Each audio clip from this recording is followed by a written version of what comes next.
Цэнгэний газрын охтууд Тесанд арх хундаглаа өгч шахах бол Тесан биеийн байдлаасаа болж уухаас татгалзаж байгаагаа хэлэхэд охтын нэг нь "Тэгвэл бид таныг яаж баясгах юм бэ?" гэж асуухад Тесан бодос хийснэ. "Дараагийн зүйл рүүгээ орцгоё" гэд ширээнээс бослоо. Тэрээр босч алхахдаа "Та хэдийг нэг дор халамжилж чадахгүй. Тиймээс чи байхад болно" гэж бор үстэй энгийн нэг эмэгтэй рүү харц шидэн хэллээ. Удалгүй тэд өрөөнд хуйлахнаа орсон байх бөгөөд энэ хооронд гадаа бусад охид түүнийг яагаад заавал энэ олон эмэгтэйчүүд дундаас Хуарын гэх эмэгтэйг сонгосон талаар гайхан ярилцаж байлаа. Энэ хооронд бие хамгаалагч дайчин өрөөний хаалгыг манах ба бусад охид "Тэр залуу биеийн муу ээж тийм зүйл хийж чадах болов уу? Дараа нь Хуарын өнөөс юу болсныг асууцгаая. Тэр үнэхээр царайлаг юм. Дараагийн удаа намайг сонгол би дургуутсахгүй" гэх мэт зүйлс ярин шатаар бөөн гүйлдлээ. Гэтэл өрөөний үдэнд зогсох дайчинд нэг зүйл сонсогдсон нь Хуарионы гинших айхлах чимээ байв. Чимээ улам чангарахад Тесаныг бие муутай чадахгүй гэж бодож байсан охтын царай гайхширлаар солигдлоо. Улмаар Хуарионы айхлах чимээ улам чангарч ордон даяар сонсогдоход хажуу өрөөнд өөр эмэгтэйтэй байсан гэр болон ордны хамгаалагчид мэл гайхлаа.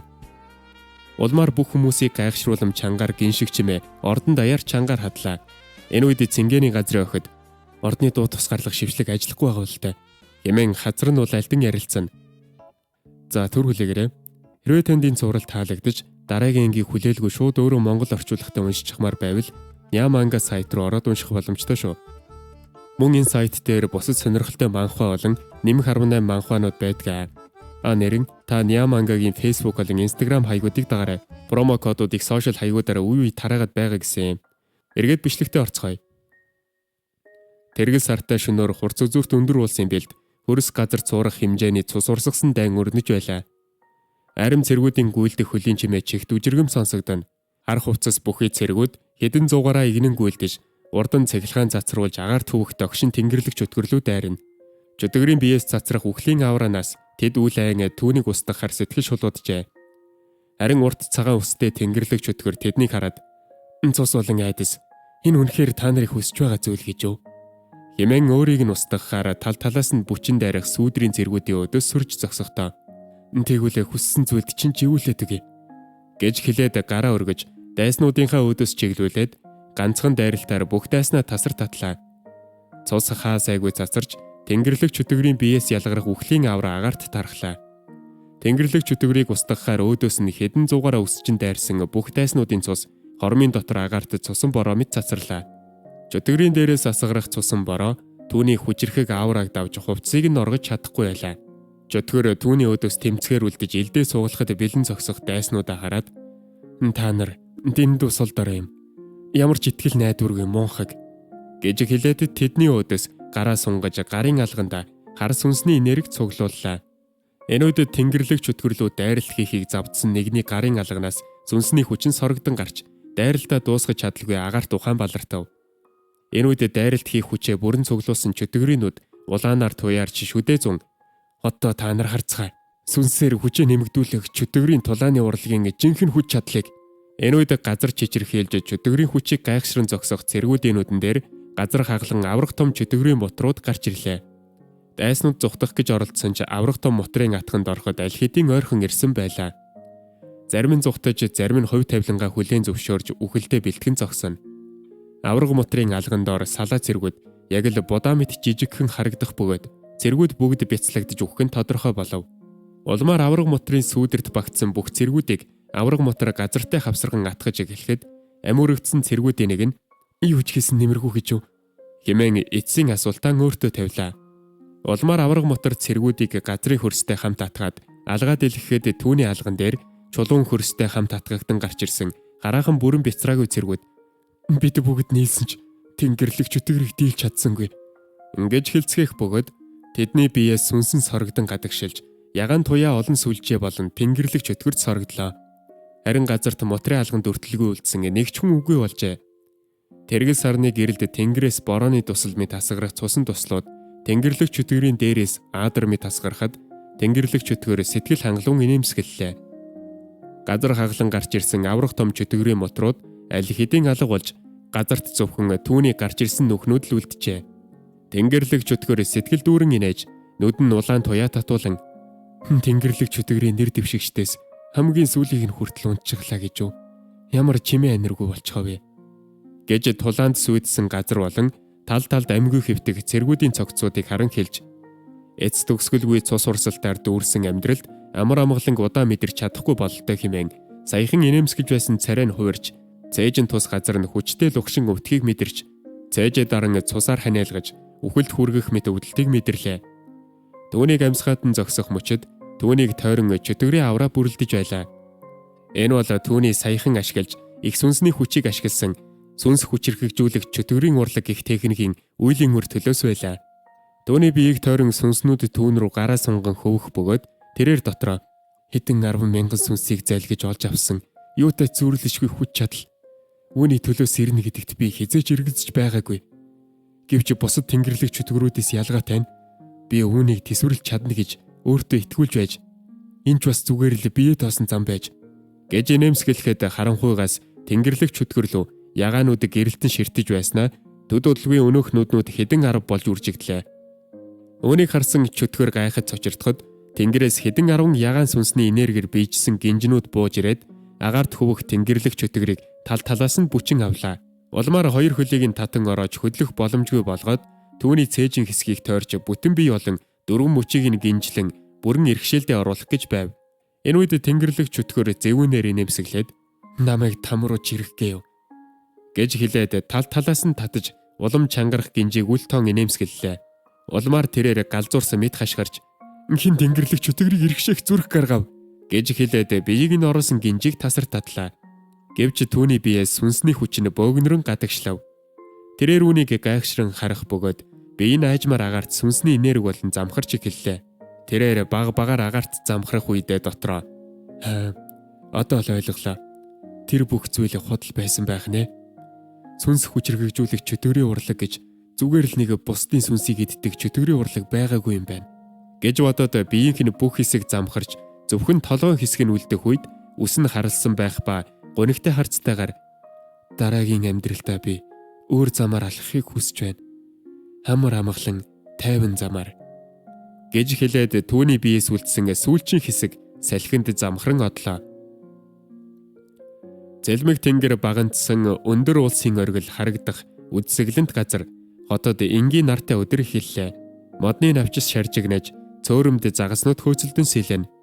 Цөөрмийн хажууд нэгэн залуу ганцаар суух ба түүний араас алтан хэрэм худалдааны холбооны шивгчин боронгийн үстэй бор шаргал өнгийн хувцс өмссөн соосоо дуудаж эзэнтэн дахиад л та кой загасны дэргэд сууж байх шивдэ.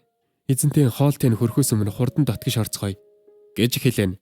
Гэвч өнөөх залуу гинэд тулан сууж байсан гараа өргөөд шивгчний хүзүүг тасдаг мэт хөдөлгөөнөөр гараа хүчтэй савлаа. Соосоо сандарсандаа юу гэж хэлхэж мэдсэнгүй.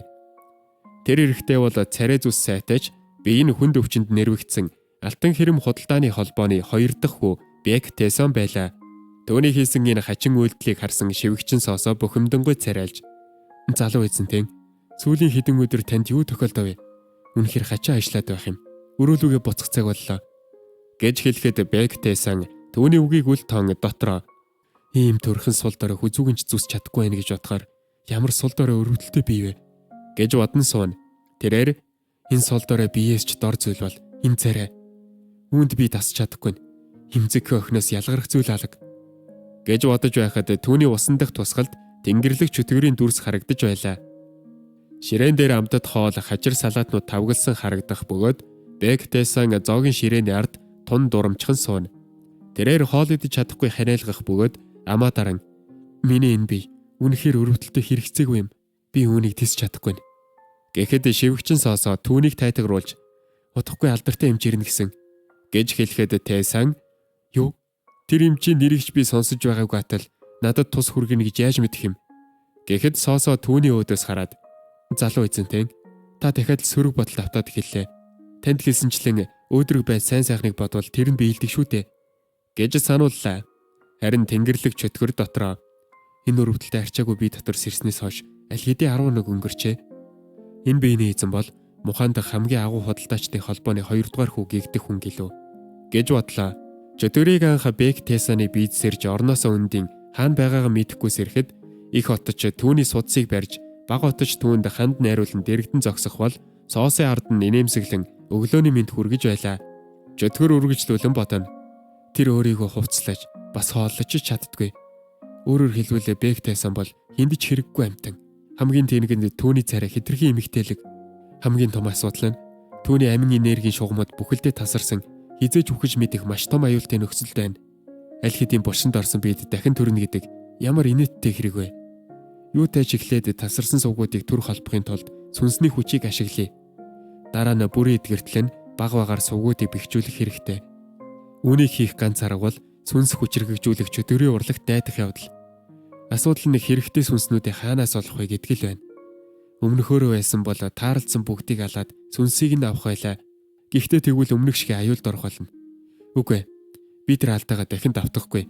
Амьдрах хоёр дахь боломж олдсон байхад тэгж болохгүй.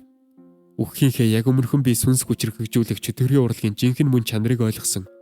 Хэрвээ би энэ амьдралдаа тэр мэдлэгээ зөв ашиглаж чадвал урд өмнө нь хэний ч хүрч байгаагүй өндөрлөгт хүрч чадна. Би сүнс хүчрхэгжүүлэх чөтгөрийн урлагийг өөр ямар ч тэнгэрийн чөтгөрийн хүрч байгаагүй тийм төвшөнд хүргэж боловсронгүй болгох болно гэж бодлоо. Соосо түүн рүү гайхсан байдалтай харлаа. Бек Тайсон түүнд өнөөдөр гадагшаа гармаар байна гэдгээ хэлэхэд Соосо түүнтэй хамт гарах гэж байгаа газар руу хамт явмаар байгаагаа хэллээ. Энэ үед Тайсон хаашаа чамаагүй гэж юу? Зингээний газар байсан ч хамаагүй юу? Гэхэд Соосо гинт цочирдож ичсэн байдалтай хараад тэгвэл өөр хүн таныг дагалдаж явсан дээр байх. Дайчин хамгаалагч чон тантай хамт явсан дээр. Гэхэд Тайсон түүн рүү гайхсан байдалтай харлаа. Энэ үед Соосо та өмнө нь тийм газар руу явна гэж огт хэлдэггүй байсан шүү дээ. Гэхэд Тайсон тоосон шинжгүй.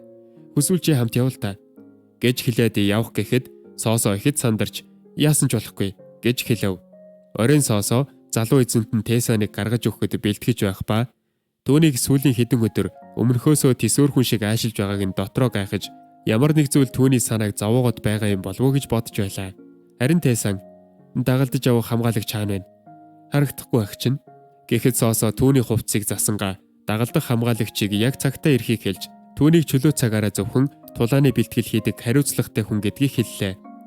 Тэгээд Соосо Тайсон руу харж түүнийг өөртөө битгий хатуу хандаас гэж хүсч байгаагаа хэлэхэд Тайсон гайхаж юуны талаар яриад байгааг нь асуухад Соосо та итгэл найдвар алдсан юм шиг харагдаад байна. Эмчиг эртэл жаахан төвчээд хүлээж болохгүй юу гэж хэлэхэд Тайсон хүний бодлыг нэвт уншиж сурсан тул түүнийг чин сэтгэлээсээ өөрт нь санаа зовж байгааг мэдлээ. Тэгээд үйл ялыг нэмсгэлж магадгүй хин нэгнээр халамжлуулах нь тийм ч муухай зүйл биш бололтой гэж бодоод уур амьсгалыг өөрчилж тэр ирж байгаа болтой гэхэд Соосо ихэд гайхлаа. Энэ үед ордны хаалгыг хин нэгэн хүчтэй нүдэг чимээг харахад Соосо цочирдон Тайсонаас та яаж мэдсэн юм бэ гэхэд Тайсон чухал царайлж яаж анзаарахгүй байх вэ те ийм хүчтэй авраа цацарч байхад гэж хэллээ. Хаалга нэгтгэхэд гадаа цэнхэр хувцс бүхий нэгэн харагдах бөгөөд Тайсон түүнтэй нүүр тулахтаа баг зэрэг гайхсан царай гаргалаа. Тэр залуу бол Лут элдний хамгаалтын дайчин Чон Гёнгван байлаа. Тэрээр Тайсонд хандан намайг дуудалгүй утсан байж шүү. Залуу эзэнтэн минь таныг сайн сууж байсан гэж найдаж байна. Хэмээн нударга хавсарган хэллээ. Тайсон Чон Гёнгвантай нүүр тулаад түүний байгаа байдал яг л хурц элд шиг юм. Эгэл дайчин гэхэд түүний аавра дэндүү хүчтэй байна. Ур чадвараа удаан хугацаанд элд шиг хурцлсан гэдгийг би харж байна. Алтан хэрэм худалдаачдын холбоо гэж магадгүй зүгээр нэг худалдаачдын холбоо биш бололтой гэж бодов. Удалгүй мордын алхах чимээ сонсогдох бөгөөд дайчин Тайсонд хандан бид ирчихлээ залуу эзэнтэй гэхэд Тайсон гайхсан байдалтай түүн рүү харлаа. Тэдний өмнө мухааны 3 том цэнгэний газрын нэг болох өндөр сүрлэг Хянхуа асар гэх газар харагдаж байлаа. Тэд Хянхуа асрын зүчэнд мордоо аргамжиж үлдээгээд үүдэнд очиход дайчин би энд харуул зогсож бай залуу эзэнтэй гэхэд Тайсон түүнээс яагаад дотгош цуг орохгүй байгаа шалтгааныг нь асуулаа. Тэрээр дайчин руу хараад хаалганы гадаа зогсох гээд байгаа юм уу? Яагаад энд хүлээх гээд байгаа юм? Гэхэд дайчин асуудал гарвал энэ газраас орчин тойрныг хянах боломжтой гэж тайлбарллаа. Энэ үед Тайсон дотор ямар нэг зүйл боллоо гэж бодъё. Тэгвэл чи хугацаанд амжиж ирч чадна гэдэгтээ итгэлтэй байна уу? Гэхэд дайчин үг хэлж чадсангүй. Тэгэхэд Тайсон тэгжил таарна. Цаг алдхаа ойлоод намайг дагаад ордоо. Энд байгаа дээрээ чийж бас цагийг хөвчлөлтөд өнгөрөөж болно шүү дээ.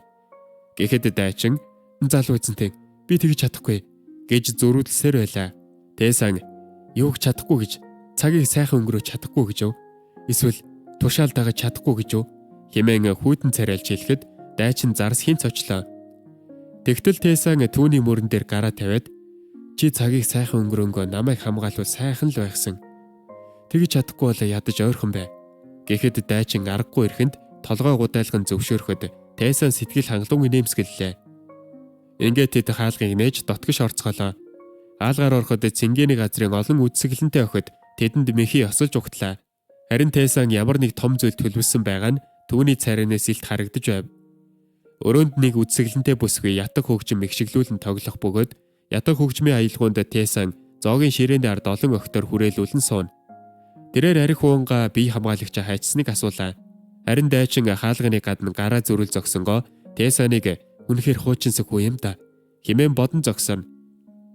Цэнгэний газрын охтууд Тайсан дарих хундаглаа өгч шахах бол Тайсан биеийн байдлаасаа болж уухаас татгалзаж байгаагаа хэлэхэд охтын нэг нь "Тэгвэл бид таныг яаж баясгах юм бэ?" гэж асуухад Тайсан бодол хийснэ. "Миний тухай цуу яриаг сонсомоор байна. Алтан хэрэм худалдаарын гилдийн 2 дахь хүүгийн талаар яригдж байгаа бүх зүйлийг надад хэл" хэмээн өөрийн шин биений өмнөх эзний талаар зарим зүйлсийг мэдхийг хүслээ. Удалгүй охид Тайсаны талаар сонссон зүйлсээ нэг нэгээрээ ярьж эхэллээ. Тэрээр өөрийн биеийн өмнөх эзний талаар охидоо сонсоод энэ яриануудыг нэгтгэж үзүүлээ Бэг Тайсан өөрийн нэр дээр мянган алтан ян мөн даруухан эдлэн газартай бололтой. Бас эцгээсээ өвлөж авсан хідэн эмсийн газартай. Магадгүй бие муутайгаасаа болоод өндөр хэрэгэм зэрэг байр сурвалж авч чадаагүй байх.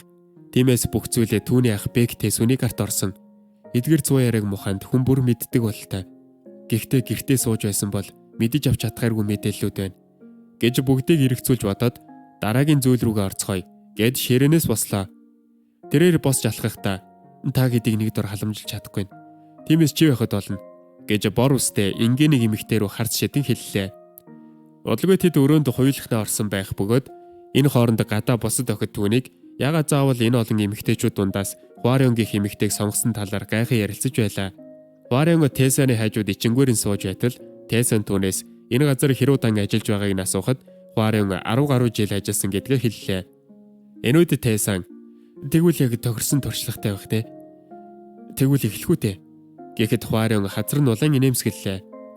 Энэ хооронд дайчин өрөөний хаалгыг манах ба бусад охид "Тэр залуу биеийн муу ээж тийм зүйл хийж чадах юм болов та?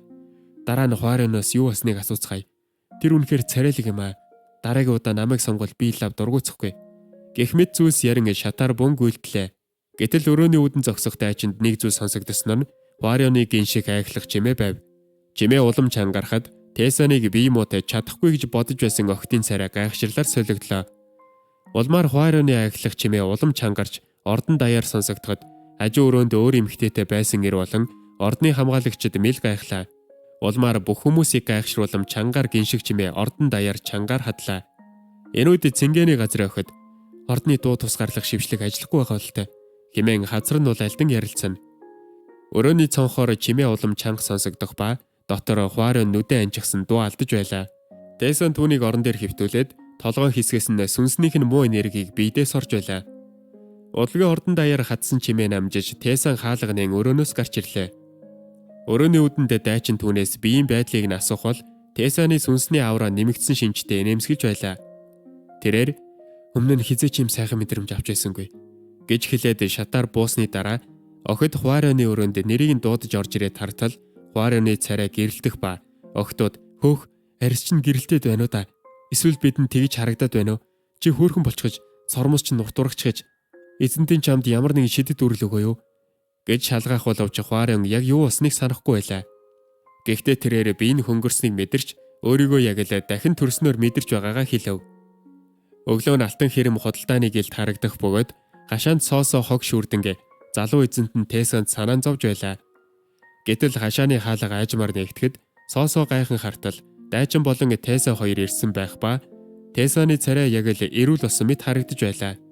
Энэ үед соосоо Тайсаны дэргэд очиж биеийнх нь байдал болон үнэхээр өчигдөр шөнө цэнгэний газар хонсон эсгийг шалгав. Энэ үед Тайсан "Тэгж их сонирхоод байгаа юм бол өөрөөс нь асуухгүй юу?"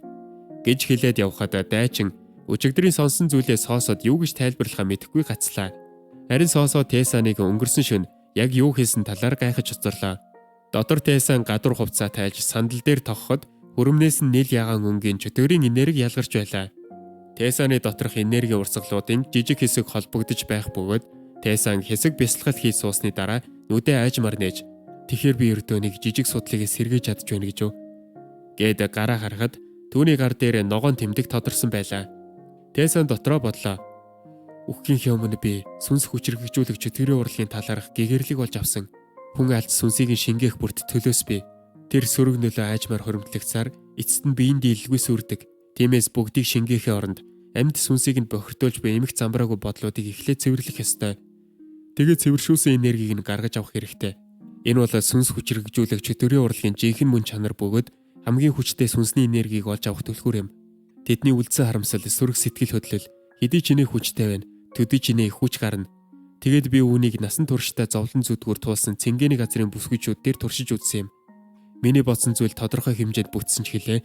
Энэ бие миний төсөөлж байснаас ч илүү дороотож хэрэггүй болсон байна гэж хэлээд одооноос цэнгэний газрыг хэсэгтээ 2 дахь гэр гэж үзэхэр болов. Үүнээс хэд хоногийн дараа цэнгэний газар харагдах ба дотроо охтууд Тесаны талаар ярилцсан гүйлдэж байлаа. Тэд түүний хизээч хамаагүй өөх магадлалтай хүнд өвчтөн гэж байсан худлаа юм шүү. Эсвэл тэр цуу яриа худлаа байх. Үхэж байгаа хүн яаж энэ охтуудтай 10 шөнийг өнгөрөөж чадах вүлээ дээ. Тэр үнэхээр царайлаг бас түүнтэй хонсон охтууд илүү хөөрхөн болдог гэсэн. Дараагийн удаа намайг дуудаасай. Би түүний хүнжилд хонмоор байна гэж ярилцаж байлаа. Охтууд бүгд Тесаныг тойрж иргэлдэх бол зарим нь түүнийг үнэхээр л маш их хүсэмжилж байлаа. Энүүд Тесаныг хэн нэгэн бухимдангуй ширтэж байв. Тэр ягаан хувцастай хэмсэг эмэгтэй бол хянхуа ордны удирдагч авхай байлаа. Удирдагч авхайд ямар нэг зүйл дуу тусгаарлах шидийг хүчтэй болгохгүй гэж хэлэхэд авхай хэд удаа оролдож үзсэн ч нэмэргүй байсан. Түүнийг эренгүүтэл бүх охид цугладаг. Тэгээд түүний өрөөнөөс гарах чимээнээс болоод бусад үйлчлүүлэгчид гомдлож байгаа нь аргагүй юм байна. Гэхдээ өнөөх зүйл нь сүүлийн үед тэр таны толгойн өвчин болоод байгаа гэж сонслоо. Гэхдээ авхай аливаа хилээд л фантом. Чамд ч гэсэн ямар нэг зүйл хачин санагдахгүй байна уу? Миний сонссноор тэр бараг л үхлийн ирмэгт байсан гэсэн. Яаж гэнт ингэж өөрчлөгдөв? Бас яагаад тэрний байнга ирэх болсон газар заавал хянхуа асар гэж. Алтан хэрэм худалдааны гилдийн эзэмшдэг олон цэнгэний газруудаас яагаад заавал манайхыг сонгосон юм бол? Гэхэд өнөөх зүйл би алтан хэрэм худалдааны гилдийг шалгаж ямар нэг зүйл сэдэж байгаа эсхийг нь мэдхүү. Гэхэд авхай үгүй дээ. Бид мухаан дах хүчрхэг гилдийн тухай ярьж байна. Хэрвээ бид бодлогогүй тандж эхлэвэл илүү их асуудалд орж магадгүй. Одоохондоо зүгээр л түүнийг ажигла. Сүүдэрт байж баригдахгүй байхыг хичээгээрэй. Түүний өрөөнд дотор чухам яг юу болоод байгааг мэдэх хэрэгтэй гэж тэд ярилцав. Энэ хооронд Тесаныг түүний бие хамгаалагч болон охтууд салахгүй дагаж байлаа. Хянхуа асрын хамгийн үзэсгэлэнтэй гэгдэх 2 эмэгтэй Тесаны ур зогсоход Тесан тэдний аураны өнгийг хараад өнөө өрөө өөрийн хязгаарыг шалгах гэж байсан юмсан. Хэрэгтэй хүн харагдахгүй байх чинь гэд Хянхуа асрын томилогч руу харан энд ажиллаж байгаа бүх охтуудыг дууд гэж тушаав. Гэтэл томилогч таны харж байгаачлан энэ бол манай Хянхуа асрын шилдэгүүд байгаа юм. Бусд нь таны цагийг үрхээс цаашгүй гэдгийг би баталж хэлж чадна шүү. Гэхэд өнөөх 3 эмэгтэй Тесаныг нэлээд шуналтай ирэх нэ гэж бодцоож байв. Гэтэл тэнд цугласан охтын дунд нэг охины биеэс хар бараан сүнслэг авраа цацарч байхыг Теса анзаарч хараад өнөөх эмэгтэй рүү алхангаа миний цагийг үрэх үн цэнтэй эсхийг нь зөвхөн би шийдэнэ гэж хэлэхэд өөрсдийг нь сонгоогд балмагцсан ордны урдаа барьдаг 3 эмэгтэй царай хуурж өнөөх Тесаны очихоор чиглэн алхаж буй эмэгтэйг хараад тэр юу хийгээд байгаа юм бэ? Яагаад түүн рүү алхаад байгаа юм бол? Түүнийг энд ажилтгийгч мэдэхгүй юм байна. Тэр эмэгтэй хэн бэ? гэж гайхацгаав. Тесан өнөөх хараа авраанд эзлэгдэж нүдний гал цог нь өгсөн эмэгтэй урд тулж очоод түүнээс нэрийг нь асуухад өнөөх эмэгтэй сулхан дуугаар Данион гэдэг хэмээн нэрийг хэллээ. Тесан түүнийг олсондоо баярлж инээмсэглээд сайн байна. Өнөө өрөө чи байхад хангалттай гэж хэлэхэд үүнийг харсан бусад эмэгтэйчүүд харамсалтай юм аа. Хамгийн онцгүйг нь сонгосонд итгэж чадахгүй нь. Эзэнтэй үнэхээр гаж сонирхолтой юм аа гэж өнөөх эмэгтэйг өөрсдөөсөө дорд үзсэн байдалтай ярилцав. Энэ хооронд Тесан өнөөх эмэгтэйг дагуулan алхахдаа араас нь төөнөх хар муу авраг мэдэрч түүн рүү хараад үнэхээр аимшигтай энерги байна. Түүний сүнсний хэсэг бүрд наалджээ. Төгс тохирж байна. Аюултай байж магадгүй. Гэхдээ гол туслах сувгуудаас сэргээсэн болохоор үүнийг аргалж чадах байх. Гэд өрөөний хаалгыг нэгтээ өөртөө итгэлтэйгээр өнөө өрөө түүний сүнсийг ашиглаж өөрийнхөө үлдсэн сувгуудын нэгийг холбох болно гэж шийдэмгий бодлоо. Түүнийг инхүү олон зүйлээ бодож байх үед өнөөх эмэгтэй Тесан руу харан юу хийх гэж байгааг нь гайхлаа. Гэтэл Тесан инээмсэглэснэ. Намайг тэнэг гэж бодсон юм байх та. Гэд хамгаалагчтай чин Гёнгваныг дуудаж надад илдээ өг гэж тушаалаа. Тэрээр Гёнгваны илдийг аваад шууд ягаан сүнсний хүчийг элдэн чингээж маш хурдтайгаар гараас авч сүнсний хүчээр дүүрсэн элдийг шидлээ. Гэтэл элд эрчтэй очиж таазанда босоо барилтай тал хүртлээ гүн зогдлоо. Гэтэл таазанд зоогдсон сэлэмний нурууг даган цус тусалж эхлэв. Энэ үед бие хамгаалагч дайчин мэл гайхаж хүснээ алуурчноо гэж зочирдлоо. Гэтэл Тессан энэ үед одоо ч амьд байна гэж үү? Биеийн хөдөлгөөн минь сайжирсан ч нарийн техник ашиглахад хангалттай биш байна гэж дотроо бодож байлаа. Таазнаас шалан дээр цус тусалсаар байх бөгөөд энэ бүхнийг харсан цэнгэний газрын эмэгтэй дагжин чичирж эхлэхэд Тессан Гянгван тандан үлдснийг зохицуулж чадна үстэй. Надад энэ эмэгтэйтэй хийх өөр чухал ажил байна. Гэснээ сандарсан эмэгтэй рүү эргэж хараад Даньон гэсэн байхаа. Өөрийгөө бэлд. Сүнсийг чинь шүүх гэж байна. Гэж ийдгээр хэллээ. Урд шөнө дуусч уулын цаанаас нар цухаж Ён овгийн эдлэн газрыг гэрэлтүүллээ.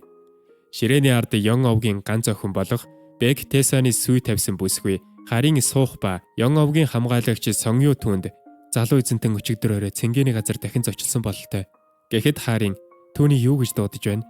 Гэхэд Сонгю баг зэрэг хэлхээс ичж байгаа мэт боловч тэд түүнийг Хянху асрын шөнийн хаан болон хосгүй ирч хүч дээр гэж нэрлэдэг бололтой. Гэж хэлэхэд Тессаны сүй төсгийн харийн бухимдсандаа ширээ алгадаж яг одоо намайг Хянху асар руу дагуулад яв. Би түүнтэй биечлээ уулзмаар байна гэж Сонгю руу шийдэмгий харж хэллээ. Нар аль хэдийн дээр мандсан байх бөгөөд энэ үеэр бие хамгаалагч гэмт хэрэгтнийг шийдвэрлэчихэд Тессаныг гэртэн хүргэж өгөхөөр ирэв. Гэвч тэрээр Тессаныг хараад ихэд сочирдлоо. Тессан түүн рүү харан халуурчныг яасан гэж асууж байх үед Тессаны биеийг тойроод хачиргалтай хөх цэнхэр өнгийн авраа хөвж байлаа. Дайчин Гянгван үүнийг хараад энэ авраа үнэхээр сүрдмээр юм гэж дотроо бодоод Тессанд хандан гэмт хэрэгтнийг гяндан төгчсөн залуу эзэнтэй гэж хэлэхэд Тессан сайн байна. Одоо надад амралт хэрэгтэй байна. Харш руу явцгаая гэж хэллээ. Түүний үг болон байгаа байдлыг харсан Гянгван гайхаж энэ үнэхээр миний мэддэг залуу эзэнтэй мөн гэж өв. Түүний аавра өөрчлөгдснөөр барахгүй. Нуугдсан алуурчныг ургахтаа үнэхээр нарийн тулааны чадвар үзүүлсэн гэж Тессаны сэлэм шидсэн мөчийг санаж тийм ээ. Энэ бол хуучин залуу эзэнтэн биш. Энэ бол шал өрхөн гэж цааш харан зогсох Тессаны араас харан түүнийг биш ирж гайхшран бодлоо. Удалгүй Тессан Гянгван хоёр гудамжаар алхаж явах ба Тессан энэ үед ердөө ганцхан сувг нээсэн чи бие маань мэдэгдэхүй сайжирчглаа. Одоо цаана нээх ёстой 6 сувг үлдсэн байна. Урд минь урт зам хүлээж байгаач ядаж л бие маань хэрэггүй арчууг амтан байха боллоо. Гэж бодонгоо үл ялэг инэмсэглээд ийм жижиг амжилтанд баярлагч гэжтэй. Би ч их өөрчлөгдөжтэй. Гэж бодоод их зураг шаартал нэгэн эмэгтэйтэй харц тулгарлаа. Тэгээд тэр хин бэ? Нилээн удаа намайг ширтлээ гэж бодоход тэр хүн бол өөрийн бие хамгаалагчтайгаа хамт явж буй Тессаны өөрийнх нь сүй тавьсан Ён овгийн сүйт бүсгүй харийн байлаа. Харины бие хамгаалагч Сонгю Тессаны урд зогсоод эзэнтэн та дахиад л цэнгэний газраас ирж байгаа юм уу? Гэхэд харийн Гянгваны урд тулж очоод чамайг танихгүй юм байна. Тессаны таньдаг хүн үү? За бодсон шиг тийм ч цайлган амт биш бололтой гэж хэлээд Тессан руу харж та сүй тавилтаа цуслах гэд ийм газараар үйлчлүүлээд байгаа юм уу? Намайг өөрөөсөө санаатайгаар холдуулах гэд ингэж байгаа юм уу? Гэхэд Тессан түүний хэлсэн сүй тавилт гэдэг үгийг сонсоод маш их цочирдлоо. Харин Тессан тогтсон морьтоод та намайг өөрөөсөө холдуулахыг хүссэн ч би яасан ч бууж өгөхгүй гэж Тессаны нүүрэнд тулж гараас нь барин хэлээд үргэлжлүүлэн тиймээс гуй та ч гэсэн надаас битгий холдоочтэй гэж өхөрдөм царай гарган Тесанаас гуйлаа. Энэ үед Тессан гайхсан байдалтай хараад надад үнэндээ тийм бодол байхгүй. Би чамайг бууж өгүүлэх зүйл хийсэн юм уу? Би чамтай сая л уулзаж байна шүү дээ. Чи юунд бууж өгөх гээд байгаа юм бэ? Гэхэд харин хацар нь улааснаа итгэл дүүрэн харцаар харж гэрэл цацруулан инээмсэглээд та эцэст нь миний сэтгэлийг хүлийн зөвшөөрч байгаа юм уу? Залуу эзэнтэй гэж хэлэхэд Тессан энэ эмэгтэй хүний үгийг өөрийнхөө хүссэн зүйл болгож сонсдог болтой. За явцгаая гэдэг Гянгвантай хамт тэднийг үлдээгээд алхлаа. Энэ үед хаарын гомдлолоод үлдэх бол Тессан дотроо тэр тэнгэрлэгч өдөрийг хүртэл сэрэмж алдуулж чадлаа. Яг аргагүй хүчтэй өрсөлдөгч байна гэж хэлэхдээ Гянгваныг өөрийг нь орхиод аль хэдийн алхаад ихснийг анзаарлаа. Харин Гянгван хазар нь улайсан байдалтай зүрх нь хүчтэй зохилж байлаа. Бодлгүй нар жаргах төгсөн байх бөгөөд угаалгын өрөөнд соосоо Тессаныг усанд оруулж байхдаа Тесанаас Ён харинтай уулзсан эсэхийг нь асуулаа. Мөн Чон Гянгваныг Ён харины бие хамгаалагчид сэтгэлтэй гэдгийг нь хэллээ. Энэ үед Тессан хаан тэгээд л тэр намайг орхиод шууд явах гээд байсан байх нь тэр сайн хүнээсээ иччихлээ гэж бодоод хөнгөн инээж айдас ба хүндэтгэл надад зөвхөн тэр хоёр л чухал байсан цаг хугацаа байлаа. Тэр үед бол Гянгваны хийсэн шиг үйлдэл байж болшгүй зүйл байх байсан. Ачи юм да. Би уурлна гэж бодсон ч уур хүрэхгүй байна. Энэ магадгүй миний сүнс Тессаныхтай холбогдсных байх. За ямар тааж өдөр ирэх тусам улам сонирхолтой болж байна гэж бодов. Орой болж алтан хэрэм худалдааны гилдийн харш доторх гяндан харагдах ба дотор хэн нэгэн бамбар асааж байлаа. Тэр хүн бол Гёнгван байх бөгөөд тэрээр Тэсанд хандан би түрээ түүний энергийн цэгийг хаачсан байгаа. Тэр үнэхээр хатуу хүн юм. Яаж ч байцаас хөмсгөө зангидсангүй. Гэхэд Тэсан инээмсэглээд хаалгыг онгойлохыг тушаалаа. Улмаар Гёнгван бамбараа барьсаар Тэсаныг дагаад гянданд орлоо. Энүүд Тэсан инээмсэглээд яг миний хайж байсан зүйл байна. Зүнсийг бохирдуулдаг бодлоос илүү алуурчны бодол аюултай. Товчхондоо түүнээс олж авах сүнсний хүч их гэсэн үг гэж хэлээд сүлдсэн байдалтай хэвтэх алуурчны биеэс ялгарах хорон муу авраг харлаа. Тэсан үлдсэн суугуудынхаа нэгийг нээсэн болохоор үүнийг туршиж үзэхэд гэмгүй гэж бодоод Гёнгван чи гадаа хүлээж бай. Гэхэд Гёнгван алуурчныг аюултай хүн гэдгийг сануулж ганцаараа яг юу хийх гээд байгааг нь асуулаа. Энэ үед Тэсан чамд хэллээ чи надад тусалж чадна гэж бодож байна уу? Чи тэр үед энэ алуурчныг өрөөнд нуугдаж байсныг мэдээч байж. Гэхэд Гёнгван Тэсанд санаа зовж үнэхээр ганцаараа үлдэх гээд байгаа эсхийг нь асуулаа. Энэ үед Тэсан түүн рүү ширүүхэн харж сүүлийн удаа тушааж байгаагаа хэлэхэд Гёнгван сандран хүлцэл очиж түүний хүслийг биелүүлэхээр шийдлээ. Бодлогыг Гёнгван Тэсаныг орхиж хаалгыг ааж мархаан өрөөнөөс гарлаа. Энэ үед дээвэр дээр навчис унж байх ба гяндангийн гадаа Гёнгван гараа зөөрүүлж зогсоод дөнгөж сая Тэсаныг гаргасан сэтгэл хөдлөлөөс үүссэн аура амьсгалахад хүртэл хүнд болгож яг л хосгүй их мастрын өмнө зогсож буйнд мэдрэмж төрүүлснийг бодон зогсож байтал Гёнгван хэн нэгний хоолойг сонсож элдээ суулгахад бэлтгэн эргэн харлаа. Гяндан дотроос хэн нэгний хашгирах чимээ сонсогдох бөгөөд Гёнгван энэ залуу эзэнтний хоолой биш байна. Дотор яг юу болоод байна гэж хөлсөө суулан гайхширт зогслоо. Дотор Тэсан алуурчны сүнсэн дэх муу энергийг сорж байх бөгөөд алуурчны биеэс гарах муу энерги хэтэрхий хүчтэй байсан тул Тэсан новшгиж миний төсөөснөөс ч аюултай юм. Түүний сүнс маш их бохирдсон байна гэж хэлээд энергийг бүрэн сорч чадалгүй хойш түлхэгдлээ. Тэсан өөртөө итгэж адан ийм төрлийн хүчийг бүрэн сорч чаддаг болох болоогүй байгаагаа гайхширна. Сүнснээс бохир бодлуудыг нэрлэгвэл үлдэх зүйл нь ариуссан сүнслэг хүч байдаг. Гэвч хэрвээ бохир нь гүн байвал бохир энерги түүнтэй зууралдаж хамтдаа нэгддэг. Энэ бохир нь өчүүхэн хэмжээтэй байсан миний ариуссан энергитэй холилдчихлоо. Одоохондоо би цэнгэний газраар л үргэлжлүүлээ үйлчлүүлэхээс өөр аргагүй болтой гэж алуурчны өмнө зогсонгоо бодлоо. Шөнө болж Хянхуа асрын гэрлүүд ассан байх бөгөөд дотор Хянхуа асрын авхай хумсаа мэрийн сандарсан байдалтай суун. Фантом Тэсан руу явснаас хойш 2 хоног өнгөрлөө гэж санаа зовж байтал хатагтай гэж дуудсаар хаалгыг хэнийг нь нээж та үүнийг харах хэрэгтэй байна. Гэхэд авхай гайхан хартал харуул фантом ирлээ. Гэхдээ тэр нэг л биш байна гэж хэлэх ба өнөөх алуурчин биеийн тэр жигтэй улаан ауранд бүрхэгдсэн байдалтай зогсож байлаа. Улмаар фантом хажин жигтэй дуу гаргаж эхлэхэд авхай сандран юу болоод байгааг гайхаж хин нэгэн түүнийг ухаан оруулаадах гэж тушаахад харуул ойлголоо хатагтай гэж хэлээд фантомын шилэн хүзүг цоглоо. Тэгтэл фантомын нүд цайж улаан ауранд бие болон нүүрний хэсэг нь лааны тос шиг хайлж эхлэв. Үүнийг харсан авхай болон харуул маш их сандрахад фантом тэр жигтэй хайлж шалан дээр унаад түүний биеэс ердөө арга ясан л үлдлээ. Үүнийг харсан Хянхуа асрын авхай шүд зүүн тэгэхээр алтан хэрэм худалдааны гилдийн залуу эзэнтэн асуудлыг ингэж шийдэхийг илүүд үзжээ. Данио хаан байна гэж өнөөх Тэсан энергийг цэвэрлсэн эмэгтэйг асуулаа. Харуул бид түүнийг улаан луу бүлэглэлийн тэргүүн рүү явуулахар бэлтгэж байгаа.